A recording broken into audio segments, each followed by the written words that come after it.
দর্শক, এইমাত্র পাওয়া দুপুরের সংবাদে আপনাদের স্বাগতম। শুরুতেই সংবাদ শুরুতেই জানাবো, পলাতক ৮১ কর্মকর্তাকে ফেরাতে ইন্টারপোলের দ্বারস্থ পুলিশ। জানিয়ে দিব, রাজধানীতে গুলি ছুড়ে আতঙ্ক, যাত্রীবাহী বাসে আগুন। থাকছে বিস্তারিত। জানাবো, গাজার পথে ফের ১১টি জাহাজে ত্রাণবহর পাঠাচ্ছে ফ্রিডম ফ্লোটিলা কোয়ালিশন। সর্বশেষ জানাবো, ছিনতাই করে নদীতে ঝাঁপ, ২ ঘন্টা পর ভেসে উঠল লাশ। প্রিয় দর্শক, এতক্ষণ শুনছিলেন সংবাদ শিরোনাম, এবারে জানাবো বিস্তারিত। তার আগে অনুরোধ থাকবে, ভিডিওটি ভালো লাগলে এবং আপডেট সংবাদ পেতে চ্যানেলটি সাবস্ক্রাইব করে পাশেই থাকবেন। ধন্যবাদ। পলাতক ৮১ কর্মকর্তাকে ফেরাতে ইন্টারপোলের দ্বারস্থ পুলিশ। জুলাইয়ের গণঅভ্যুত্থানে শেখ হাসিনা সরকারের পতনের পর দেশের পুলিশ বাহিনীতে অস্থিরতা দেখা দেয়।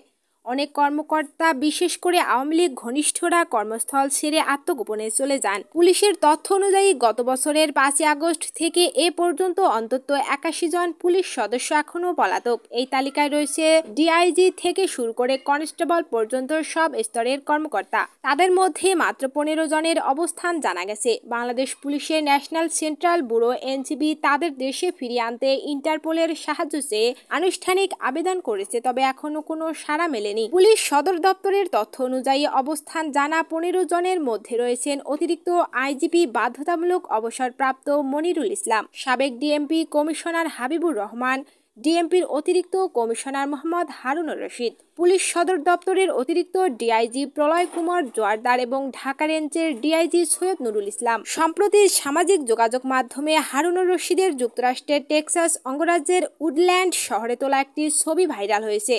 পুলিশের তথ্য অনুযায়ী হারুন বর্তমানে যুক্তরাষ্ট্রে আছেন, একই দেশে অবস্থান করছেন মনিরুল ইসলাম। সাবেক ডিএমপি মিশনার হাবিবুর রহমান যুক্তরাজ্যে, আর প্রলয় কুমার জোয়ারদার ও সৈয়দ নুরুল ইসলাম ভারতের কোনো স্থানে অবস্থান করছেন বলে ধারণা করা হচ্ছে। রাজধানীতে গুলি ছুড়ে আতঙ্ক, যাত্রীবাহী বাসে আগুন। রাজধানীর মিরপুরের সেনপাড়া এলাকায় আলিফ পরিবহনের একটি যাত্রীবাহী বাসে আগুন লাগানোর ঘটনা ঘটেছে।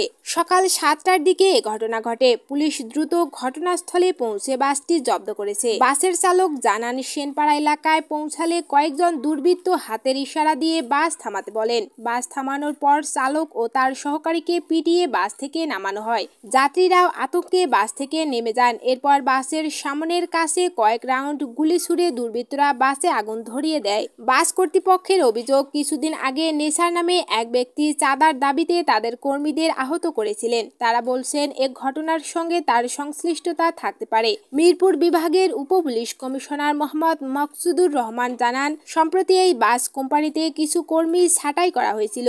ক্ষুব্ধ হয়ে ছাঁটাই হওয়া কিছু কর্মী সম্ভবত এই ঘটনার সঙ্গে জড়িত। তিনি বলেন, আইনগত ব্যবস্থা নেওয়া হচ্ছে এবং তদন্তের পরই ঘটনার প্রকৃত কারণ জানা যাবে।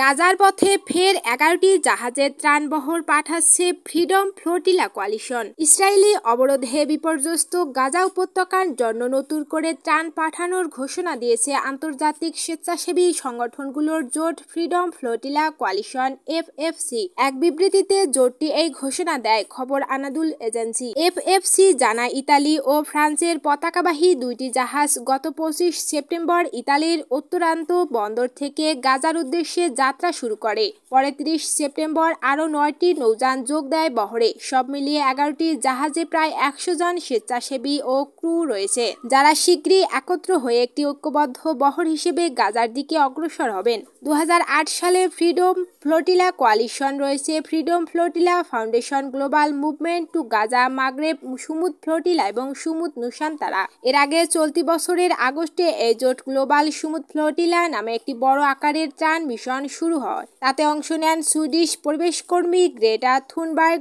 দক্ষিণ আফ্রিকার সাবেক প্রেসিডেন্ট নেলসন ম্যান্ডেলার নাতি মান্ডালা ম্যান্ডেলা এবং ৪৪টি দেশের প্রায় ৫০০ জন পার্লামেন্ট সদস্য, আইনজীবী ও স্বেচ্ছাসেবী অধিকার কর্মীরা ছিলেন। সেই বহরটি ৩১ আগস্ট স্পেন থেকে যাত্রা শুরু করে। তবে গাজার জলসীমার কাছাকাছি পৌঁছতে ইসরায়েলি নৌবাহিনী একটি ব্যতীত সব নৌযান আটক করে নিয়ে যায়। জাহাজের আরোহীদের জোরপূর্বক ইসরায়েলের বন্দরে নিয়ে যাওয়া হয়। যার প্রতিবাদে বিশ্বব্যাপী তীব্র প্রতিক্রিয়া দেখা দেয়। তবু তাতে কোনো প্রতিক্রিয়া দেখায়নি নেতানিয়াহুর সরকার, বরং আন্তর্জাতিক সমালোচনার তোয়াক্কা না করেই ইসরায়েল আগের মতোই অবরোধ জারি রেখেছে। এই অবস্থার মধ্যেই ফ্রিডম ফ্লোটিলা কোয়ালিশন ফের ত্রাণ পাঠানোর ঘোষণা দিল, যা নতুন করে নজর কেড়েছে আন্তর্জাতিক মানবিক মহলে।